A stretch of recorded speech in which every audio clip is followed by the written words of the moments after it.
Brocious, Knobloch, Jeter in the 5th. Do you see the note? The other day, Billy Crystal, bidding on one of the items in Barry Halper's auction of that incredible collection of baseball memorabilia of his, spent $249,000 for one of Mickey Mantle's gloves. I saw it. I asked him if I gave him 10 grand, would he let me catch a fungo with it? Man, $249.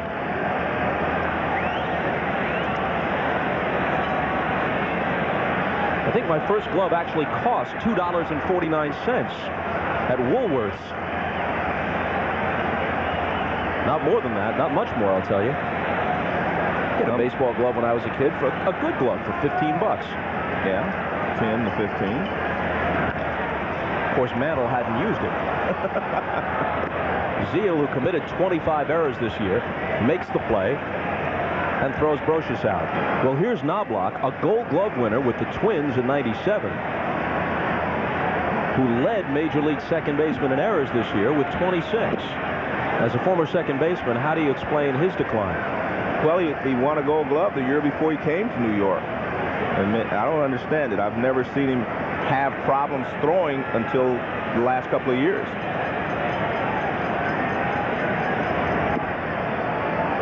On bang-bang plays, he has little trouble. But when he has time to think about it on a routine ground ball, he's liable to throw it away. It's weird. Not exactly the same as what happened to Steve Sachs years back with the Dodgers, but similar. Well, what was that Yogi Berra said? 90% of this game is mental, and the other 15% is physical. So I would say that it's more obviously a mental problem than anything else. When you have time to think about it, you think about the problems that you have, and you think that, well, I can throw this away. Check swing foul, 2-2. On a bang-bang play, on a double play, you just have to get it and get rid of it. That wound up in the Yankee dugout and got a piece of somebody. And obviously we can't tell who just yet. We're told that it's Don Zimmer, the 68-year-old Yankee bench coach and Tory confidant, who is not as spry as he once was and couldn't get out of the way of that ball as it sliced into the dugout.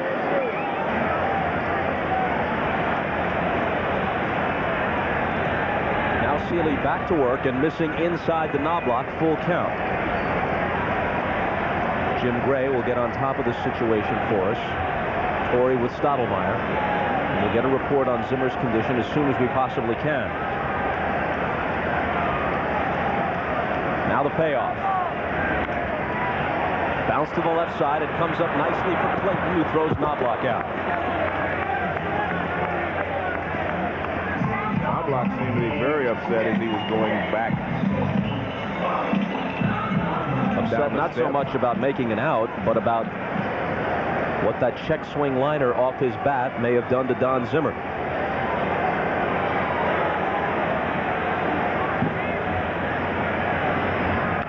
First one to Jeter, rolled foul. He is struck out in his only 2 at-bats against Seeley tonight. And the great thing about Derek Jeter, Bob, is he has improved each and every year. And that's what you like to see in a player. You're never satisfied with a great season that he had the year before. And he is the consummate team player. I mean, he only thinks about the team. He says he doesn't care about MVPs. He doesn't care about batting championships. All he cares about is the rings that he helps win with his ball club. He's got 2 of them already. So let me put you on the spot. Jeter, Garcia-Parra, Alex Rodriguez, your choice. Just flip a coin. I think it's very difficult. Depends on the team you're on. Depends on where you're playing. Alex Rodriguez, of course, has more power. Garcia-Parra, perfect in Boston. Derek Jeter, perfect here. So, I mean, just a matter of where you're playing. The UN isn't far from here. You have a job waiting for you as a diplomat. Well, I mean, I don't know if you can choose between them. It's very difficult. Of course, Alex Rodriguez has more power than either one. You're talking about 3 guys almost certain, even though it's early in their careers, this is a safe prediction, barring injury or mishap, almost certain to make the Hall of Fame. I think that's the key, barring injuries. And Garcia-Parra has had a few injuries back, and getting hit. He's sitting out now. He's going to start tomorrow. He hasn't played for a few days. Alex Rodriguez this year had a knee injury. Derek has been pretty healthy this year.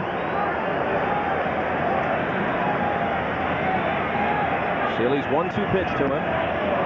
Fastball high and away. And I think the other problem with trying to choose, Bob, is I don't think any of them have reached their peak. They all seem to be getting better each year. What a thought for American League pitchers. Hit toward the middle, and McLemore can't get to it. Jeter with a 2-out single. And that's the reason he was able to hit 349 this year, Bob. He was behind in the count, and he hit so many balls to right field that McLemore has to shade him that way. But he fights it off until he gets a good pitch to hit. He fought off some tough pitcher's pitches. Now he gets a fastball pretty much in the middle of the plate, and he grounds it right back through the middle. And because he goes the other way, McLemore had him shaded toward right field. No chance to make a play.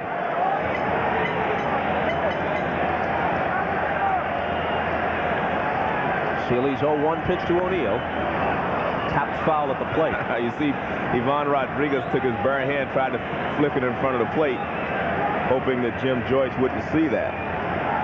Watch this. This is interesting. The ball. Now watch the ball in fair territory. He tries to bump it out there. Watch his right hand. Look at that. He just bumps it out there. Tries to trick him, but Jim Joyce says no way. A wily move. Yeah. If he picks it up, you know it's foul, but he bounces out in front as if it's a fair baseball. Not only does he have quick feet, he's got quick hands. And a quick thinker. The 0-2. This is away. You told me last year, after that controversial play at first base where Travis Fryman of the Indians had the ball strike him and Knobloch thought it was interference, that Johnny Bench was so quick and so accurate that he used to purposely throw a ball into the back of a guy who had bunted or squibbed one in front of the plate in order to get interference called and return a runner from first who was on his way to second back to first base. He did it quite often on bunt plays. That's when he did it mostly, to move the runner back to first base. A chopper that is into right field. Jeter on his way to third. They'll have no play on him. Runners at the corners with 2 out.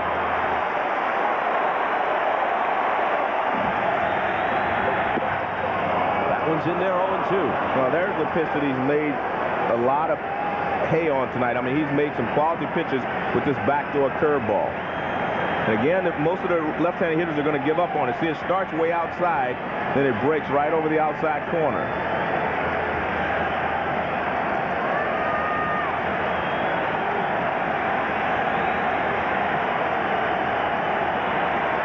The 0-2. Blocked by Rodriguez. A ball and 2 strikes. And I guarantee in the scouting report they say if you get ahead of Bernie Williams, try to throw a breaking ball in the dirt and he will chase it every once in a while. And that's what that was supposed to be. But again, you have to have confidence in your catcher with a runner at third to bounce the curveball as he did there.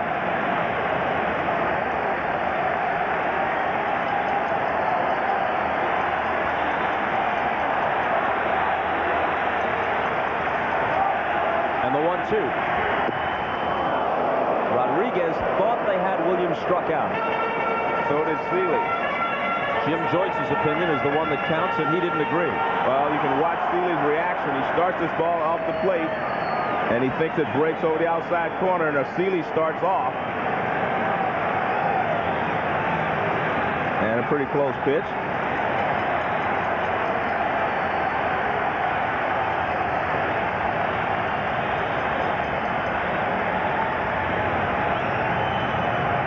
Two-out singles by Jeter and O'Neill put runners at first and third. Yankees trying to add to a 1-0 lead in the 5th. And Seeley's 2-2 pitch. Full count.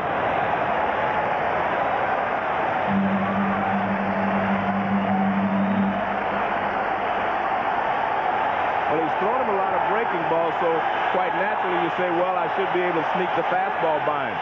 But he tried that earlier in the ball game, and Bernie Williams was right on the fastball. Stevens plays behind O'Neill at first. He runs on the pitch, which is tapped foul. And I think that was a wise pitch. Come back with the curveball again and hope you can make a quality pitch with it. And this is a good pitch because it's really not a strike. You can see it breaking out of the strike zone, but with 2 strikes, Williams had to protect the plate. Pitch was going to break low.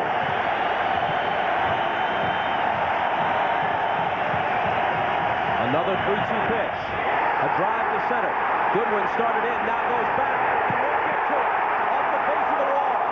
Jeter scores. O'Neill scores. Williams pulls up at second with a double on the Yankee lead. Jumps to 3-0. Well, he decided to try to sneak the fastball by him, and he couldn't do it. After falling behind on the count 2-0, they're not going to take any further chances with Martinez. They'll walk him intentionally. This is still a supremely balanced team. In a year where 45 major leaguers topped 30 home runs, Martinez led the Yankees with the same figure that led them in home runs a year ago, 28. They won 114 games last year without anybody hitting as many as 30 home runs, and won 98 this year, same story.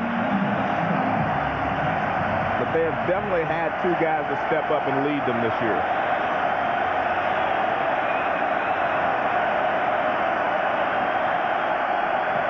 Strawberry is hit into a force play and popped to short. Zimmer back on the bench. That's good to see. And the ever-present smile returns. The pitch to Straw. Gets away from Rodriguez. And the runners move up to second and third. Probably a wild pitch. Yes, but I'm not so sure he wasn't crossed up on that pitch.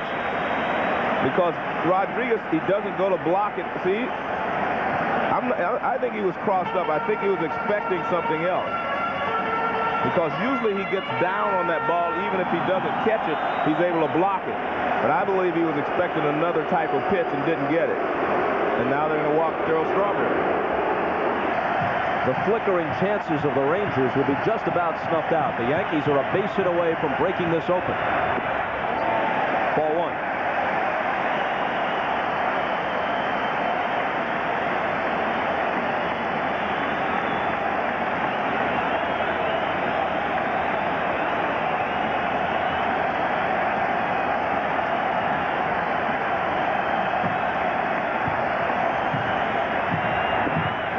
Down and in, 2-0.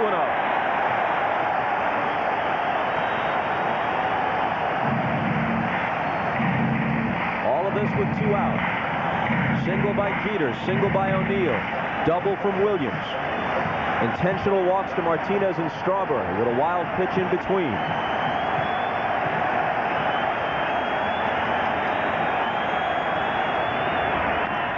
A liner to left. Rusty Greer has it.